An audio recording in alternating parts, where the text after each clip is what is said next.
Hi, everybody. Will here with this week's interviewed chair. This week we have poodle icon Susan Fraser from Bibelow Poodles. This should be a lot of fun.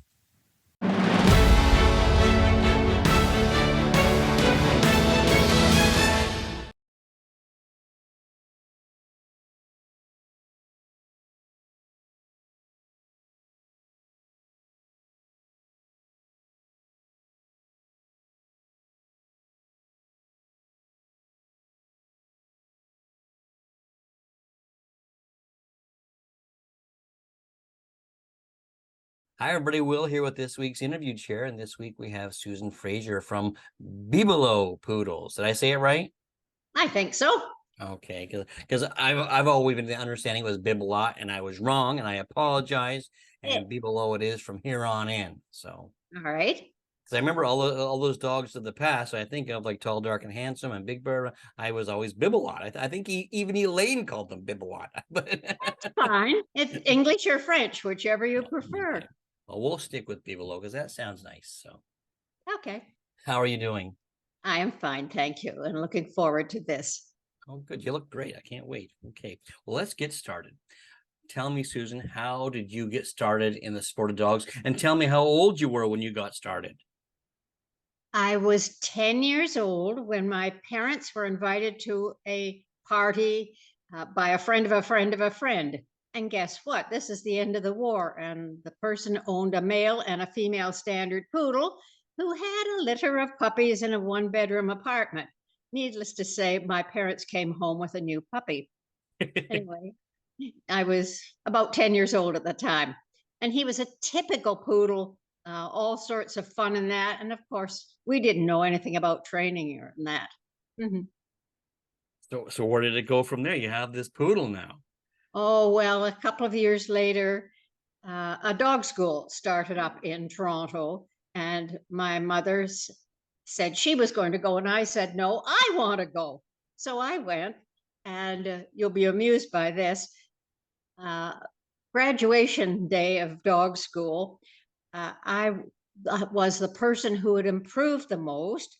The dog had improved the most, and we won the mock trial. And I came home with 3 pounds of Laura Secord candies. Proud of myself, age 12, proud of myself as could be. And my mother took one look and she said, asked me if I'd offered them to anyone in the class. Well, of course I hadn't offered them. She wouldn't let me touch them until I took them back to class the following week and offered them around. That's a lesson I've never forgotten. Wow, that's a good lesson. So now you've done this at dog school. Keep going. I'm sure that we have a lot to cover, Susan. Bay Myers, who had been down to Blanche Saunders to learn about training you to train your dog. And say the name again. Ben Myers. What? Bay Myers, Miss Bay Myers. All right. She was well known in miniature poodles and especially in the beginnings of training dogs in our area in Canada. She offered to take me to a dog show. And so we went to a dog trial and I came home high in trial with an electric kettle as the prize. Well, age 12, you're thinking, wee. Yeah. So now this was a trial. It wasn't a dog show. No, I don't remember. I just remember it was outside and a trial. In those days, there were no superintendents or anything. You had to be at the trial or show by 10 o'clock in the morning, past the vet, and you couldn't leave until 5 o'clock at night. The second show I went to, I went by train. I lived in Toronto. I took this young car down to the Union Station, took Joey and tied him in the baggage car to one of the trunks that was there, arrived in Guelph, and you also had to be there by 10 o'clock for benching, and you had to pass the vet. Well, excuse me for asking, any idea what year this was? Late 40s. Late 40s. And so at the dog show, you had to go through the vet's office first? Absolutely, the vet. And you lined up and you hoped you got there before 10 o'clock because you couldn't go in after. All right. So I'm passing the vet and the dog passes the vet. But Bumpy Lewis, who was the show superintendent, took one look at me and said, "You've got spots all over your face. You must have the measles." So he escorted me back down to the train and we went back to Toronto. I was so Oh, disappointed. I'm And yes, I sure. had the measles. Oh dear. Um, Later on, oh, I guess I was in my mid-teens by then, but I didn't want to go to camp one summer, and my parents wanted to go away for a month, and I was being obnoxious teenager, and they asked the boarding kennel who was going to board the dog if they would board me too. Well, the kennel said yes. Of course you would.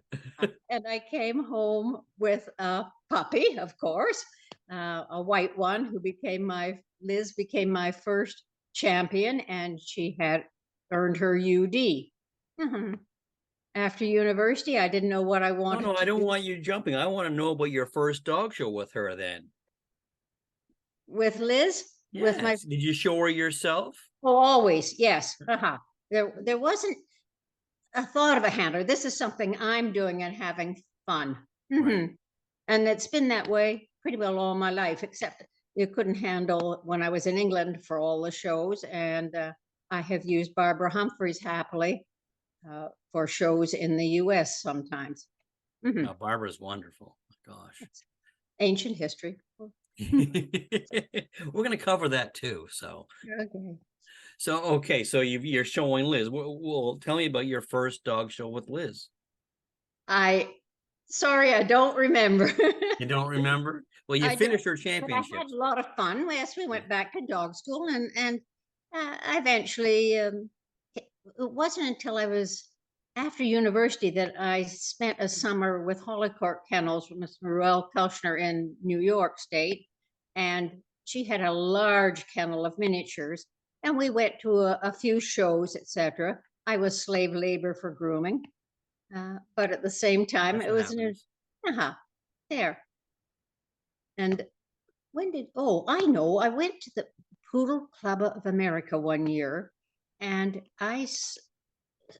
Liz, no, I'll go back to Liz. Liz died on Christmas Day, age 7, of torsion. No vets knew what it was. No vets were around. They were all having turkey dinner. Liz died. Okay, so went down to Beltor Kennels, and Becky Mason said, "I'll give you the dog that went winner's dog at Westminster." Well, I'd seen him and I didn't think that much of him. Or you could have one of these young puppies, and they didn't turn me on. But you can have this American champion year-old dog that sitting there looking sad. She said, "I don't need him in my breeding program. The people in New York who had him didn't want him in an apartment." And so I came home with American champion Beltor Joshua and put his Canadian championship on him and his American Canadian CDX. Anyway, I took him to PCA one year, and I'm standing there watching standard poodles being judged, and there's this beautiful, lovely black female in Continental. All the rest of them were in English saddle, and she stood out because I'd shown mine in Continental. And I wrote a letter to the owner saying, "I've never written a love letter sort of thing in my life, but I've admired your lovely gal." And it was just a nice letter I wrote. Anyway, a week or so later, I got a phone call, and a very old voice said, "This is Miss McCreary. I own Joni.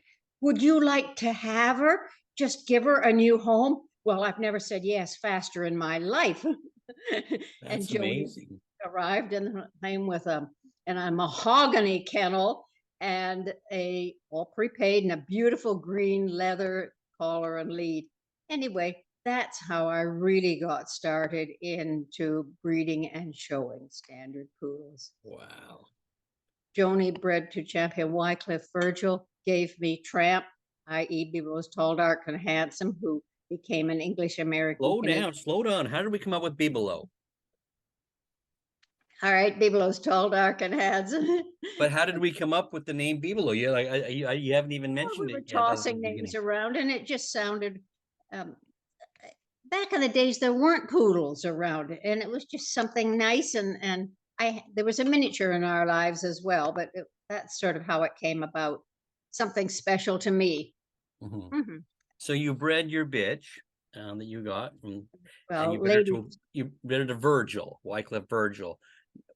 Now, where was Virgil? Was it that's Gene Lyle, Virgil right? was a Wycliffe dog. He was living in Chicago area at the time, and I had seen him as a very young puppy, and I thought, oh, that's the soundest dog I've ever seen in my life. A perfect mate for Lady Joan. Uh-huh. And we had that was a very successful mating, because you look at a litter of blacks and you say, which one shall I let go as a pet? That was the kind of quality that was in. And you consistent, wonderful temperaments, easygoing, good looking, nice dogs. Wow. Uh-huh. So how did you approach Wycliffe to you just It wasn't owned by, it was owned by Joan Schilke in oh, okay. Chicago area. Okay. Here. But yeah, And so that gave you Tramp. yes. And Tramp, Well, of course. well, tell Tramp, us all about Tramp. Be below, tall, dark, and handsome. well, he was that, but except he wasn't really. Uh, we were living in a one-bedroom apartment at the time.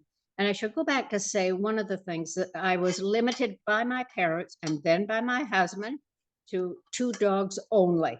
And that is why I'm very selective about which puppy I keep. Anyway, we were in a one-bedroom apartment. We had 2 dogs already. Tramp was born on the day that my husband proposed to me. And guess what I gave him as an engagement gift? Tramp.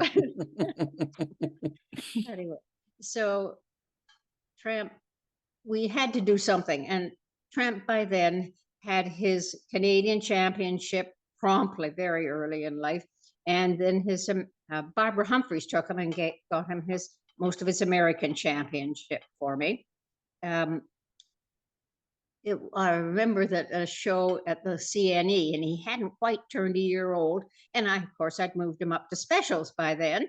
And the superintendent was called over and said to check this dog who was not going in the puppy class, because I was told the puppy class had already been judged, and I'd missed it. I was standing there, stupid Susan. And I said, but he's not in the puppy class. He's this champion. So they got the superintendent over to look and see, uh, just how old this dog was, and confirmed his day. And I did win the breed. Oh, wow. Mhm. Do you remember who the superintendent was? Pardon? Do you remember who the superintendent was? Not that year. No, No. not for that show. Uh-huh. So tell more about Tramp's career. Well, not being able to keep Tramp, and distant fields are always greener, one thinks. I had been told about this young gal in England who was a beautiful groomer, and I approached her and asked her if she would like to take Tramp and see what she could do with him. I knew he was a good dog. There was no question of that. And so Marilyn Willis uh, had him in England, and the first nobody knew about him coming out. There was just words that he was. Nobody saw him till he came out at Crufts, and he made an impression, all right. But it was the following year that he went reserve best in show. And back in those days, you didn't send emails and things. And Right. Marilyn was sending me cables all the time. And this time she says, another best in show gets monotonous. But he ended up reserve best in show at Crufts in 67. And as French as they come, a standard poodle, debonair, proud, and very chic. Obviously, with keen supporters.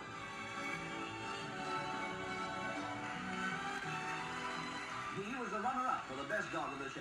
His name, Bibelot's tall, dark, and handsome. And he was England's Dog of the Year for 1966.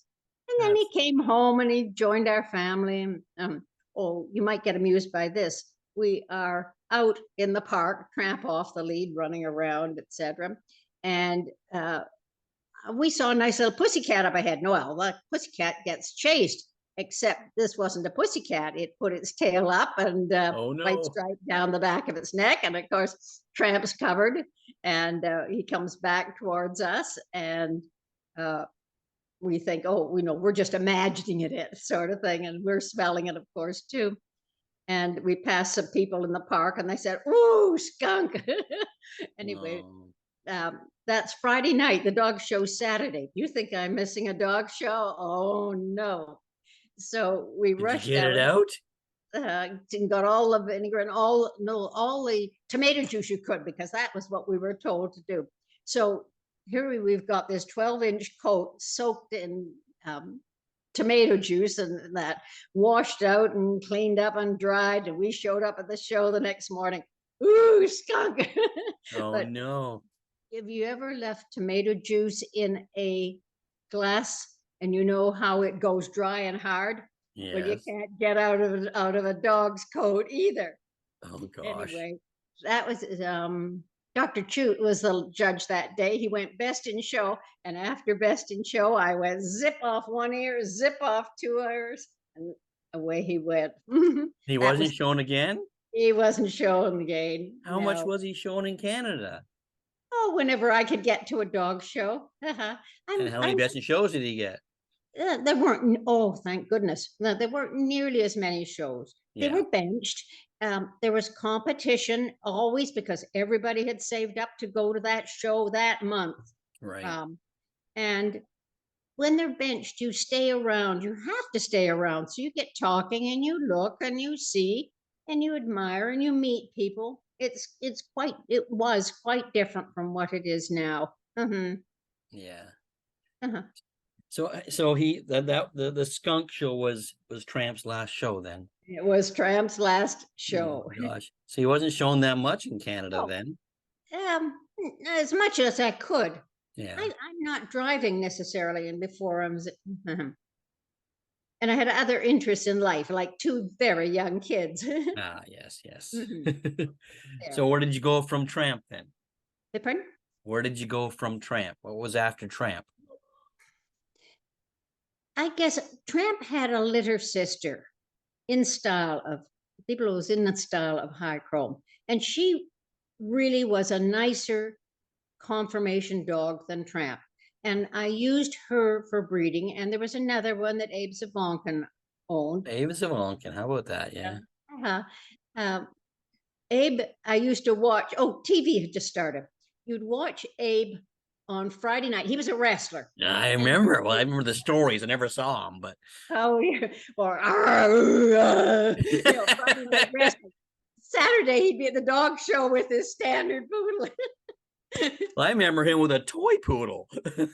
You were so right.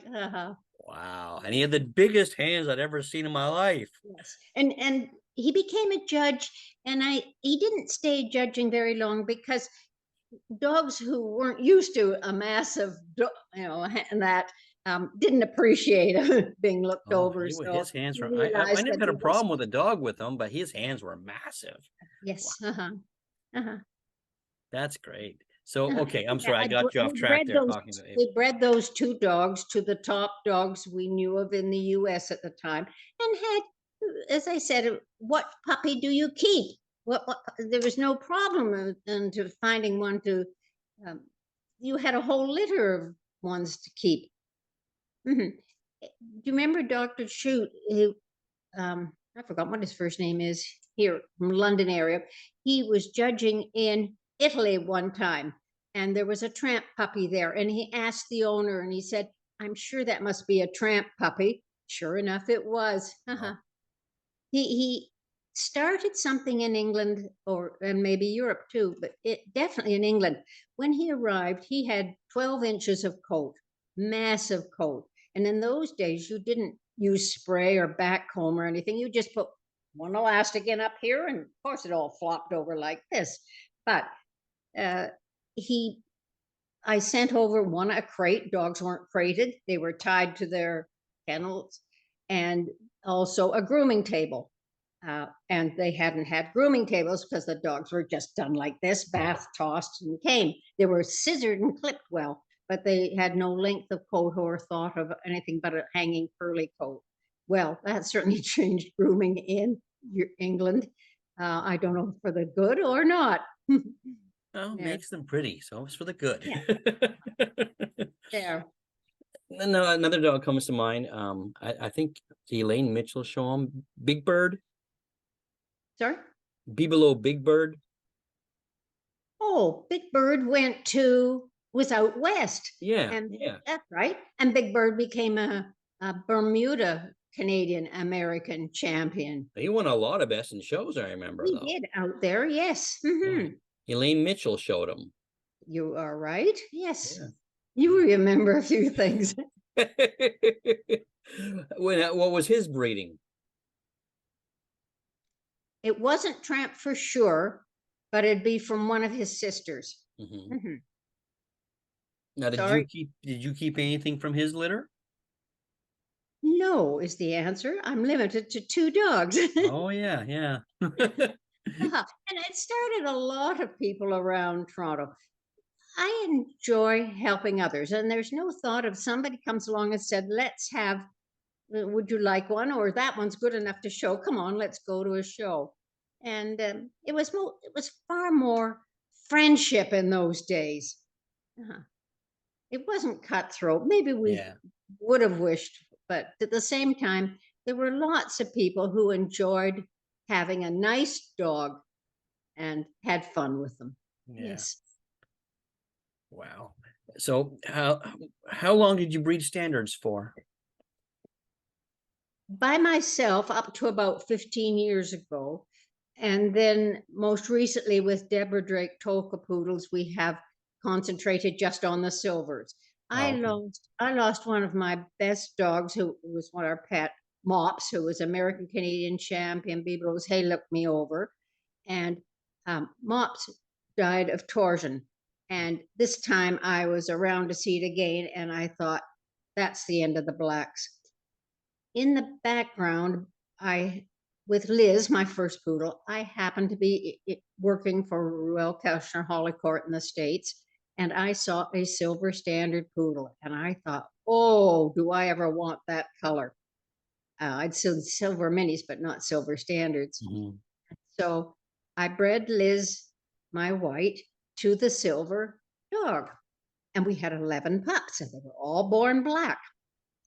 And they stayed black. Not one of them began to turn silver. And that's when I learned you don't breed a white to a silver, because silver isn't a color. Silver is a early graying gene. And as such, you end up with white. Basically, your silver is basically a black. So guess what? You get maybe some in older ages that turn sort of a bluey gray shade, but nothing at all. Well, I kept strings on one of those dogs and bred it to another silver. I did acquire a couple of silvers. There were no silvers around in those days. We all knew one another, whether we were in Canada or the States. And we had health problems and temperament problems. So you'd look at a litter of silvers and you'd say, which one shall I keep? Not which one shall I sell, which one shall I keep? And quietly, I would sell them to people who, with a litter coming back or a puppy coming back or something. And for about 20 years, I never kept a silver until a couple of good ones came along. Uh-huh. And I had fun with the silvers, and I realized that is the color I enjoy most.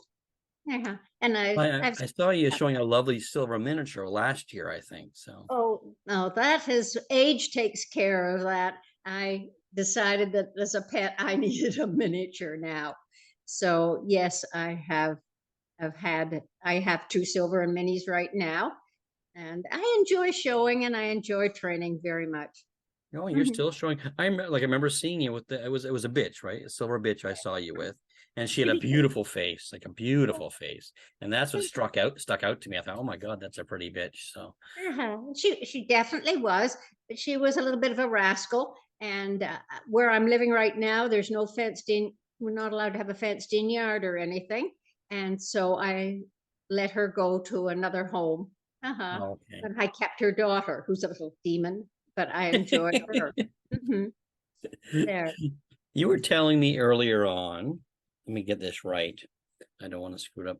You were one of the founding members of the Poodle Advancement Association, which became Poodle Club of Canada.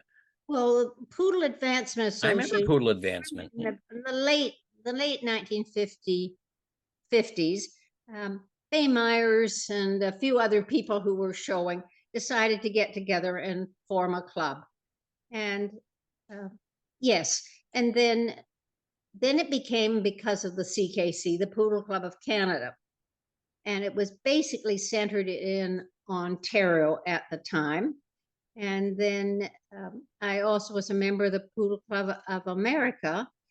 I was the first Canadian, and the first person who admitted to making my living grooming poodles.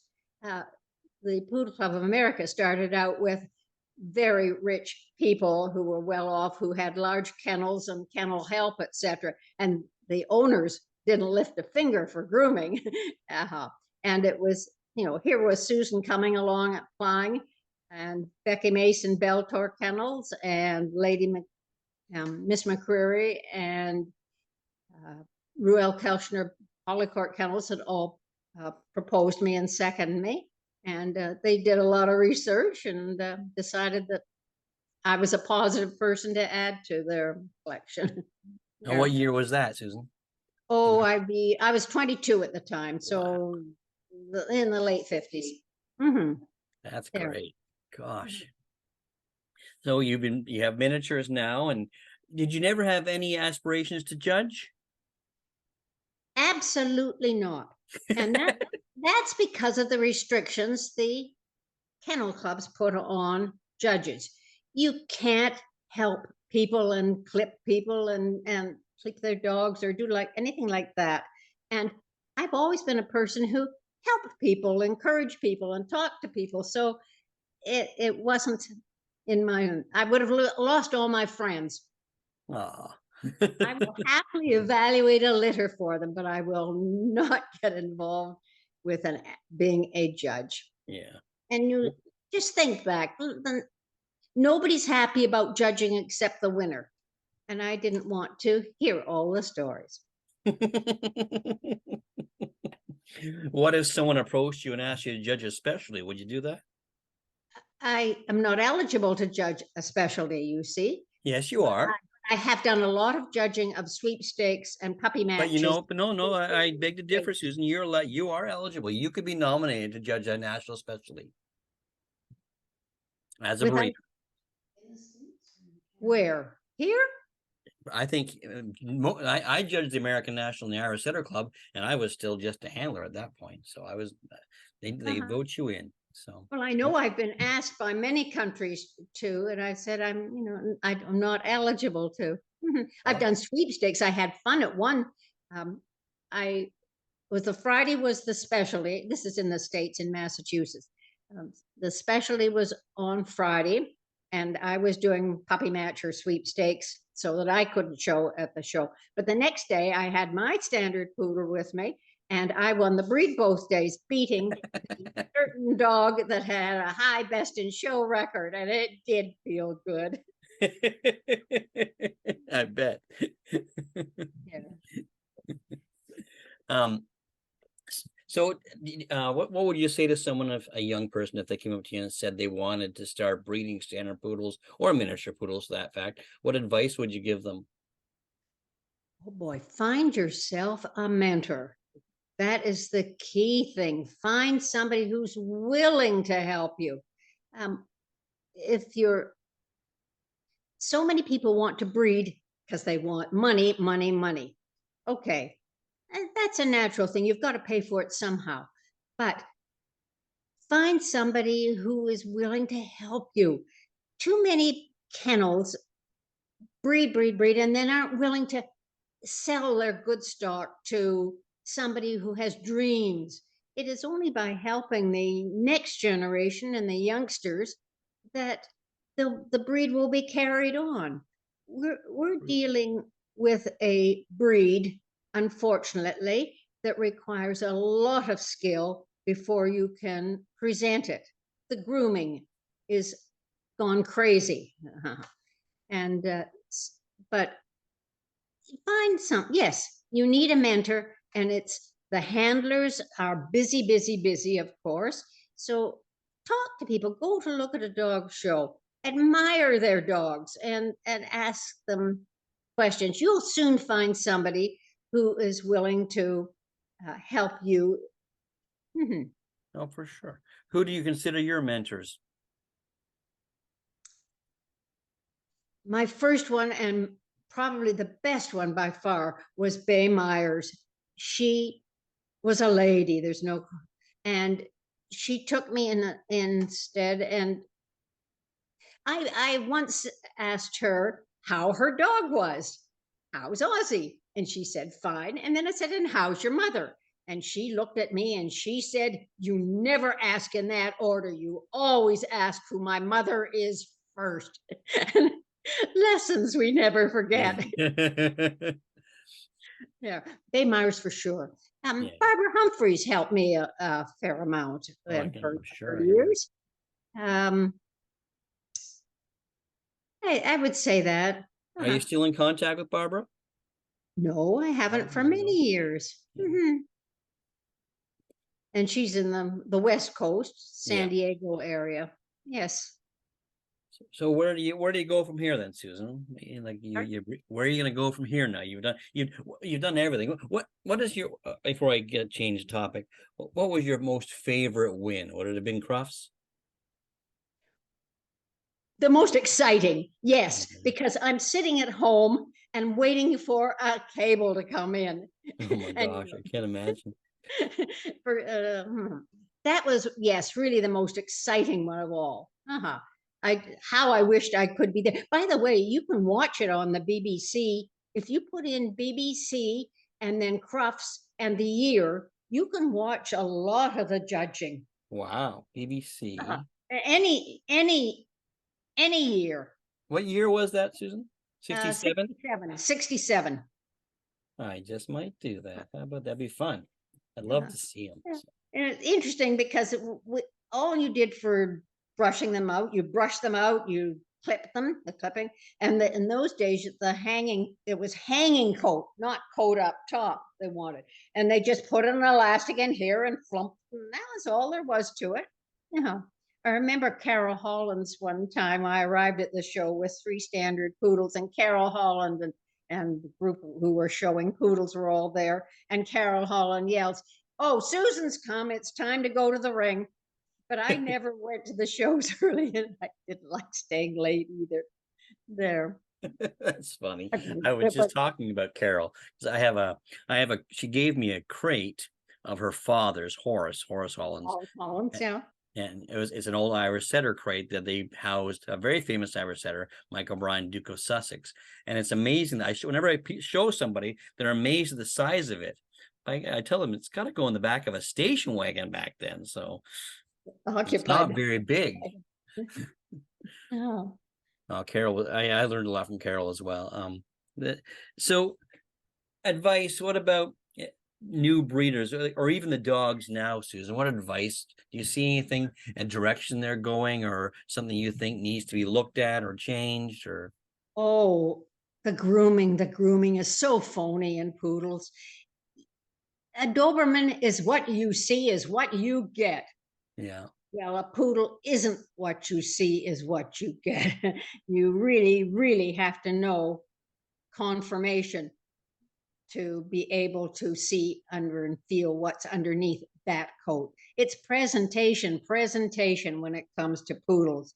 And I'm so glad to see so many more people are now doing a modified show trim. Yes, that's in the basic style, but nowhere does it say that we have to grow a massive coat and length of coat and put it up with spray and 4 elastics, and the number of people that put switches in. It's as phony as can be. Yeah. But it is all glamour. So well, it should hopefully there'll be educated enough judges that they can see through it, and it's just icing on the cake sometimes. So I hope it's just sometimes. Yeah. Yeah, it's like it'd be nice to have the combination of a really good dog and pretty presentation. So It's nice to see so many in all sizes now being shown in the modified Continental. Yes, you like and they're that? winning and working. Oh, they can still work, that's for sure. Yeah. So that's the advice you would give about the new poodles, then the new era, I guess it is. I'd love to see more shown without being cut. All this hair, phony hair growth, and it also restricts the life that the dog lives normally. You can't let it play with its pals and have the ears pulled off and the top knot shortened out and the coat pulled out. Uh-huh. Yeah, that's true. But they used to like I look at the pictures of the older dogs like Mrs. Clark specials and Frank Sabella specials, and they had a ton of hair. They sure had a ton of hair. They had a hun hair, but if you look at it, it wasn't all groomed up and it was hanging down hair rather than growth up through the top Yeah. knot, etc. Uh-huh. The And they were skill still was they were there. still glamorous. So Uh-huh. Oh, you are so right. mhm. Uh-huh. There was a certain a Putton Cove dog that was shown, a white standard, years and years ago, did a lot of winning, and he was a lovely dog. But the handler didn't have a clue about how to brush it. And if you touch the dog, he was one solid mat. And Oh, then it was brushed out a bit on top to make it look nice. So it looked nice. Uh-huh. well, I used to dread getting those in. People would bring their dogs in for because I was showing dogs then. They'd bring their dogs in and you'd touch them and think, oh, that's gonna need some work. Oh well. It's a skill we all develop in time. Yeah. I have one more question for you then, Susan.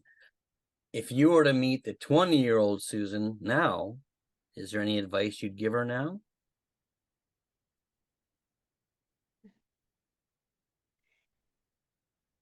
Enjoy it. And I was selective, so very selective because I was limited to two dogs all my life. And that is really a help. Don't start a kennel. Don't just keep three dogs because you want to see what the future holds. Pick one, love one, and enjoy it. It's yes, it's a competition on the weekends when we go, but enjoy the dog for the rest of the time. There. That's good I did. advice. That's Uh-huh. good advice. Well, I'm glad we finally got to do this, Susan. Thank you. I really enjoyed it. I loved hearing the stories and all about Tramp. I'm going to look up Tramp's video on YouTube and watch him. I've only ever seen pictures, so I want to see him go. Oh, all right. And it when I first was told about it, which was many years later, it brought tears to my eyes. Oh, I'm sure. Yeah, it's a great memento to be able to watch. So, You know, not so much recently, but every now and then I get an email or somebody says, "Oh, I remember seeing him," or the I remember people have come into the poodle studio when I was grooming dogs, and they couldn't even speak English, and they said they wanted to see Tramp. And of course, Tramp would come out and tail going like this all the time. There, that's really cool. that Well, was I knew of Tramp just from listening to everybody. So, Tramp, you never needed a lead with him. And then one day in the park behind our place, he disappeared. And I'm looking for him. And that stupid, where is he gone? And over the hill, couldn't find him. Anyway, went home and you phone the Humane Societies and oh, find out, geez. what can you do? You look and you drive around. Well, it seems Tramp had gone over the hill and met some people and went to the corner of the street. And he was with these people, a nice dog, happy dog, Pat, nice dog. And they crossed on the light at Leslie and Steeles Avenue. Can you imagine this? And crossed on the light, and the next light, he crossed the next way, and he followed people into the local hospital. Well, he's in the waiting room there, and he's getting patted by everybody, and nice dog, and that. And finally, they realized he wasn't with anybody, so he did get picked up by the Humane Society. But that was the kind of dog he was, Oh my friends with gosh. everybody. Yeah. That's an amazing story. Wow. Well, again, thank you, Susan. I really do appreciate it, and I'm sure I'll see you at the shows. So You probably will. I can still go. I know you do. That's what I remember you walking by with a silver miniature, and I there was some poodle people there, and they were brand new, and I said, "You know who that was?" They didn't know, so I told them everything I knew, which now I know more. So There, I enjoy it. It's been a hobby, an interest all my life, and I enjoy the. Yes, there's the competition for a championship, but it's far more fun to go after nowadays. Rally is really taken off, and I've had yeah. fun with that. Uh-huh. Oh, good. Have one little rascal. You asked me once about an embarrassing situation. This particular miniature poodle, Emily, we were in the master's class and we'd taken a couple of stations and that, and suddenly Emily said goodbye and she ran around the ring and showed off and wouldn't let anybody catch her. She's having a wonderful time, laughing at us, and we're laughing at her. It took me about 3 minutes to catch her. Needless to say, that was an NQQQQ. Well, There. you've tried everything in the sport of dogs. That's fabulous. Uh-huh. Fabulous. Yeah. Well, again, thank you so much, and I'm sure I'll see you somewhere down the road. Right.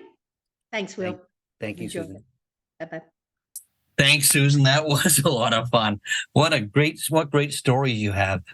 If you like what you're seeing here, make sure you press the like, share, and subscribe button. If you want to find out what's happening in Will's world, go to Will Alexander's Dog Show Tips.